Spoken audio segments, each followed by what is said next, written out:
Assalamualaikum warahmatullahi wabarakatuh. Kembali lagi bersama saya Siti Fatimah. Di video kali ini saya akan menampilkan kegiatan saya selama KKN pada siklus pertama di sektor keluarga. So, bagi kalian yang penasaran, terus ikutin saya ya.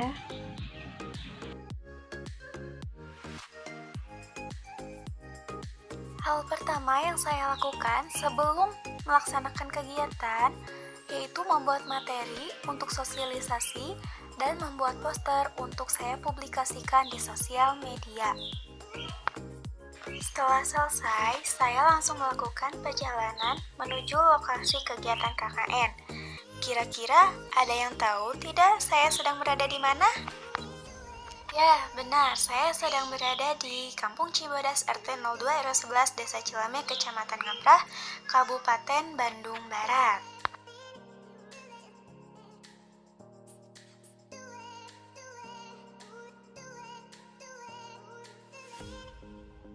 Pada kegiatan KKN, hal pertama yang saya lakukan adalah melakukan pendekatan kepada keluarga sasaran dan melaksanakan sosialisasi mengenai pentingnya cuci tangan. Yuk, mari kita simak videonya.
Di keluarga 1, 2, dan 3, saya melakukan pendampingan.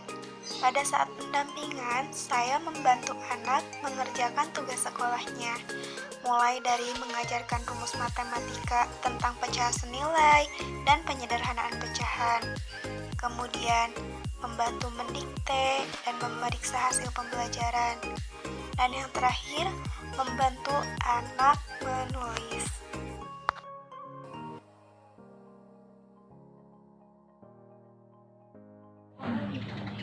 Assalamualaikum warahmatullahi wabarakatuh. Waalaikumsalam warahmatullahi wabarakatuh.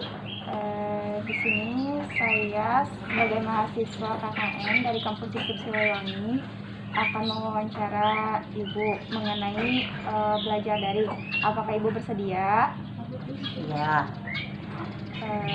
Pertanyaan yang pertama, apa yang menjadi kendala Ibu dalam membimbing anak selama belajar di rumah?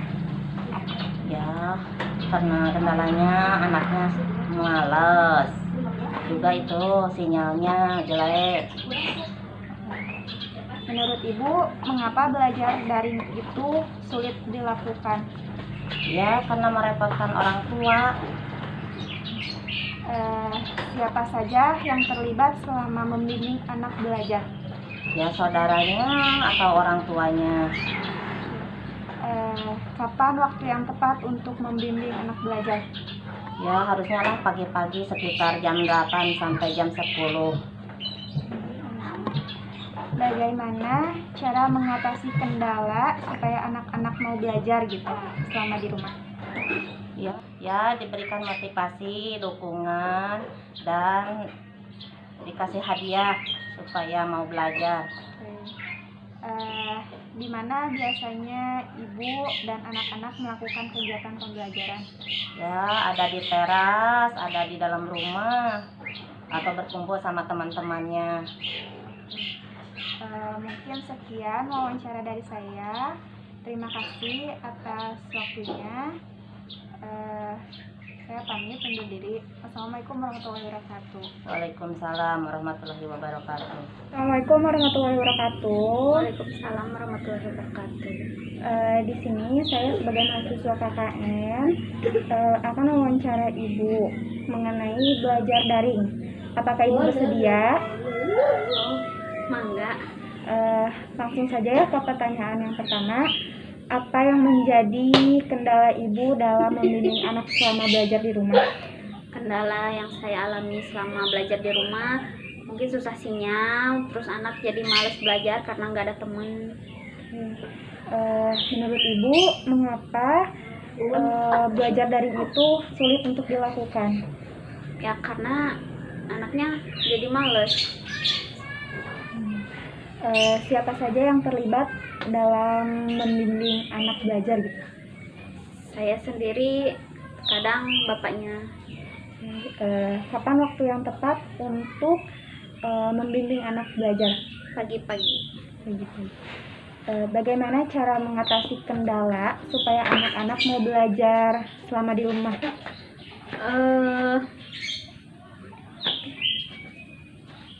Ya paling diberikan penjelasan supaya anak mau belajar, dengan misalnya nanti dikasih uang jajan gitu, jadi anak mau. Di mana biasanya Ibu dan anak-anak melakukan kegiatan pembelajaran? Di rumah. Di rumah. Oke.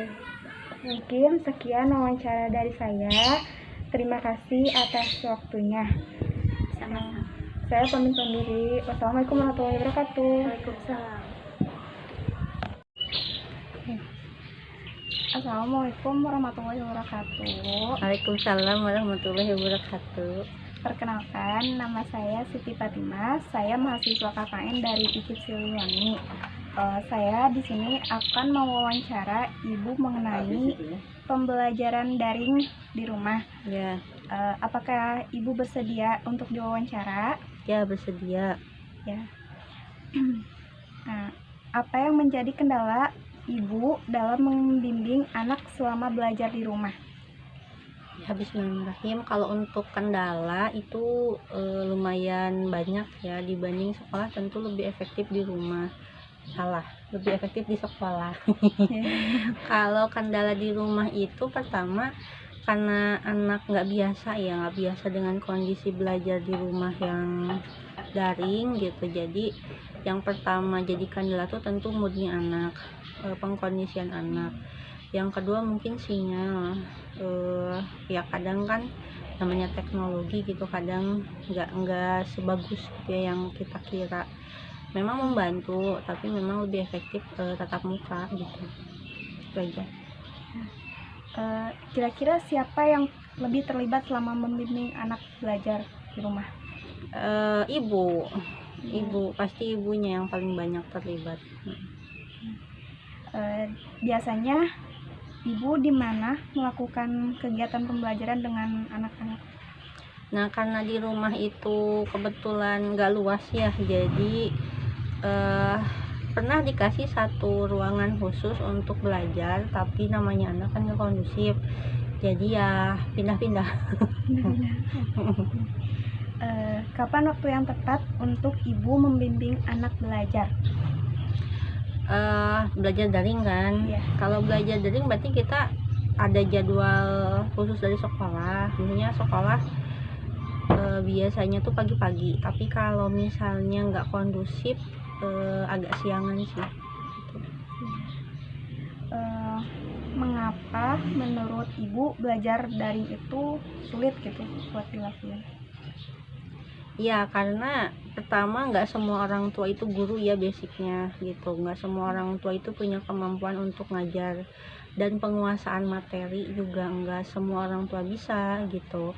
Kemudian juga dari segi alat, suasana gitu ya, itu lebih susah. Tapi kan kita juga bisa ngerti ini lagi situasi darurat pandemi ya, jadi mau nggak mau ya coba dinikmatin aja, walaupun hasilnya saya yakin nggak semaksimal seperti di sekolah. Bagaimana ibu mengatasi supaya anak-anak mau belajar yang rajin gitu selama di rumah? Gimana caranya? Biasanya kita ada reward ya, kalau misalnya anaknya hebat hari ini mau ngerjain, kita kasih hadiah gitu. Tapi kalau reward aja nggak mempan, ya kadang juga anak bosan kan, jadi biasanya kita hubungin guru minta dimotivasi gitu. Mungkin sekian wawancara dari saya. Terima kasih atas waktunya. Semoga pandemi ini segera berakhir sehingga anak-anak bisa bersekolah kembali di sekolahnya. Ya, sama-sama. Hasil dari kegiatan KKN siklus pertama, saya mendapatkan pengalaman yang sangat berharga, dimulai dari bagaimana cara menyampaikan ilmu yang didapat, mengetahui kesulitan yang dialami anak selama belajar di rumah, dan bagaimana peran orang tua dalam membimbing anak belajar dengan berbagai kesulitan yang dihadapinya.